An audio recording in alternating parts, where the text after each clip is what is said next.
എല്ലാവർക്കും നമസ്കാരം. എൻ്റെ ഒരു പുതിയ വീഡിയോയിലേക്ക് എല്ലാവർക്കും സ്വാഗതം. നമുക്കിന്ന് ഒരു സദ്യ സ്പെഷ്യൽ പരിപ്പ് കറി എങ്ങനെയാണ് തയ്യാറാക്കുന്നതെന്ന് നോക്കാം. സദ്യയിൽ ഒഴിച്ചുകൂടാൻ പറ്റാത്ത ഒന്നാണ് പരിപ്പ് കറി. എല്ലാവരും ഒന്ന് ട്രൈ ചെയ്ത് നോക്കണം. ഇഷ്ടപ്പെടുവാണെങ്കിൽ സബ്സ്ക്രൈബ് ചെയ്യണം, സപ്പോർട്ട് ചെയ്യണം. ഞാനിവിടെ ഒരു 250 ഗ്രാം ചെറുപയർ എടുത്തിട്ടുണ്ട്. നമുക്കിനി ഇതൊന്ന് നന്നായിട്ടൊന്ന് വാർത്തെടുക്കണം. നന്നായിട്ടൊരു കളർ മാറി തുടങ്ങുന്ന വരെ നമുക്ക് ഇത് വറുക്കാം. കണ്ടില്ലേ, ഇത് കളറൊക്കെ മാറി തുടങ്ങിയിട്ടുണ്ട്.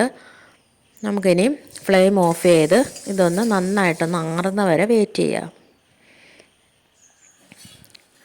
കണ്ടില്ലേ, ഇത് ഇവിടെ നന്നായിട്ട് ആറിയിട്ടുണ്ട്. ഞാനിവിടെ ഒരു മിക്സിയുടെ ജാറിലിട്ട് ഇത് ഒന്ന് ക്രഷ് ചെയ്തെടുക്കുന്നുണ്ട്. നമുക്ക് ഒന്ന് ക്രഷ് ചെയ്താൽ മതി, ഒരുപാട് അങ്ങ് പൊടിക്കേണ്ട ആവശ്യമില്ല. അതിന് ശേഷം നമുക്ക് മുറത്തിലിട്ട് പാറ്റിയെടുക്കുന്നവരും ഉണ്ട്. അല്ലാതെ നമ്മൾ ഇതുപോലെ വെള്ളം ഒഴിച്ചാൽ അതിൻ്റെ തൊലി മുഴുവനും മുകളിൽ പൊങ്ങി വരും.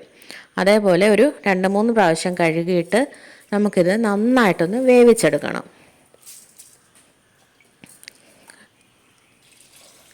നമുക്ക് ആവശ്യത്തിന് വെള്ളം ഒഴിച്ചു കൊടുത്ത് നന്നായിട്ട് ഇതൊന്ന് വേവിച്ചെടുക്കാം.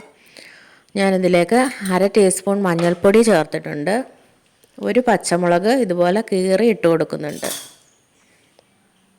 അതിന് ശേഷം 1/2 ടീസ്പൂൺ ഉപ്പും ചേർത്ത് കൊടുക്കുന്നുണ്ട്. അതിന് ശേഷം നമ്മൾ ഒരു 1/2 ടീസ്പൂൺ വെളിച്ചെണ്ണ ചേർത്ത് കൊടുക്കുന്നുണ്ട്. അപ്പം നമ്മൾ ഇതിങ്ങനെ തിളച്ച് തൂവാതിരിക്കാൻ വേണ്ടിയിട്ടാണ് വെളിച്ചെണ്ണ ചേർക്കുന്നത്. എന്നിട്ട് നമ്മൾ അടച്ച് വെച്ച് നന്നായിട്ട് ഇതൊന്ന് വേവിച്ചെടുക്കണം. അത് വേവുന്ന സമയം കൊണ്ട് നമുക്ക് ഇതിനുള്ള അരപ്പും തയ്യാറാക്കാം. മിക്സിയുടെ ജാറിൽ ഞാൻ ഒരു മുറി തേങ്ങയില്ല, അതിൽ കുറച്ചാണ് തേങ്ങ എടുത്തിരിക്കുന്നത്. ഒരു 6 അല്ലി വെളുത്തുള്ളിയും 1/2 ടീസ്പൂൺ ജീരകവും കുറച്ച് കറിവേപ്പിലയും ഇട്ട് നന്നായിട്ട് അരച്ചെടുത്തിട്ടുണ്ട്. കണ്ടില്ലേ, നല്ല വെണ്ണ പോലെ അരച്ചെടുക്കണം. ആ സമയം കൊണ്ട് ചെറുപയർ പരിപ്പും നന്നായിട്ട് ഇവിടെ വെന്ത് വന്നിട്ടുണ്ട്. അതിനുശേഷം നമുക്ക് അരച്ച് വെച്ചിരിക്കുന്ന അരപ്പ് ചെറുപയർ പരിപ്പിലേക്ക് ചേർത്ത് കൊടുക്കാം. കണ്ടില്ലേ, അതേ പറ്റിയിരിക്കുന്ന മുഴുവനായിട്ട് നമുക്ക് ചേർത്ത് കൊടുക്കണം.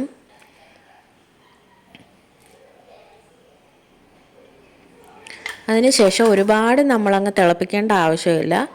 ചെറുതായിട്ടൊന്ന് തിള വരുമ്പോഴത്തേക്ക് നമുക്ക് ഫ്ലെയിം ഓഫ് ചെയ്യാം.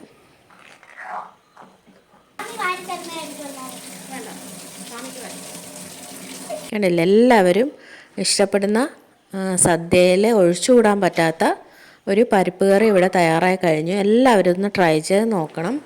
ഇഷ്ടപ്പെടുകയാണെങ്കിൽ സബ്സ്ക്രൈബ് ചെയ്യണം, സപ്പോർട്ട് ചെയ്യണം. കൊച്ചുകുട്ടികൾക്കൊക്കെ വളരെ ഇഷ്ടപ്പെട്ട ഒരു വിഭവമാണ് പരിപ്പ് കറി.